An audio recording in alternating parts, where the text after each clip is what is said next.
ಶಬರಿ ಪ್ರಶ್ನೋತ್ತರಗಳು. ವಾಕ್ಯ 3. ತಾಯಿ ದಾರಿಗರಿಗೆ ಬೀಡಿಲಿ ದೊರೆಯುವುದೇ? ಆಯ್ಕೆ. ಈ ವಾಕ್ಯವನ್ನು ಕೂತಿ ನರಸಿಂಹಾಚಾರ್ ಅವರು ರಚಿಸಿರುವ ಶಬರಿ ಗೀತನಾಟಕದಿಂದ ಆಯ್ದ ಶಬರಿ ಎಂಬ ಗದ್ಯಭಾಗದಿಂದ ಆರಿಸಲಾಗಿದೆ. ಸಂದರ್ಭ: ಮತಂಗಾಶ್ರಮವನ್ನು ಪ್ರವೇಶಿಸಿದ ಸಂದರ್ಭದಲ್ಲಿ ಎಂದು ಕಾಣುವೆನು ಶ್ರೀರಾಮನನ್ನು ಸನ್ಮಂಗಳ ಮೂರ್ತಿಯನ್ನು ಎಂದು ಆಡುತ್ತಾ ತನಗಾಗಿ ಹಂಬಲಿಸುತ್ತಿರುವ ಶಬರಿಯನ್ನು ಕಂಡು ರಾಮನು ಈ ಮಾತನ್ನು ಹೇಳುತ್ತಾನೆ.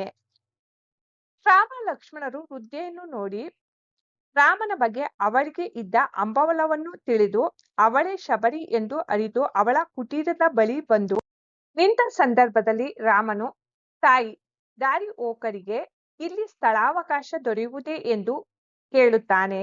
ಸ್ವಾರಸ್ಯ: ತನಗಾಗಿ ಹಂಬಲಿಸುತ್ತಿರುವ ಶಬರಿಯನ್ನು ಕುರಿತು ರಾಮನು ಏನು ಅರಿಯದವನಂತೆ ದಾರಿಗರಾದ ನಮಗೆ ಇಲ್ಲಿ ಉಳಿದುಕೊಳ್ಳಲು ಸ್ಥಳಾವಕಾಶ ದೊರೆಯುವುದೇ ಎಂದು ಕೇಳುವುದು ಸ್ವಾರಸ್ಯಪೂರ್ಣವಾಗಿದೆ.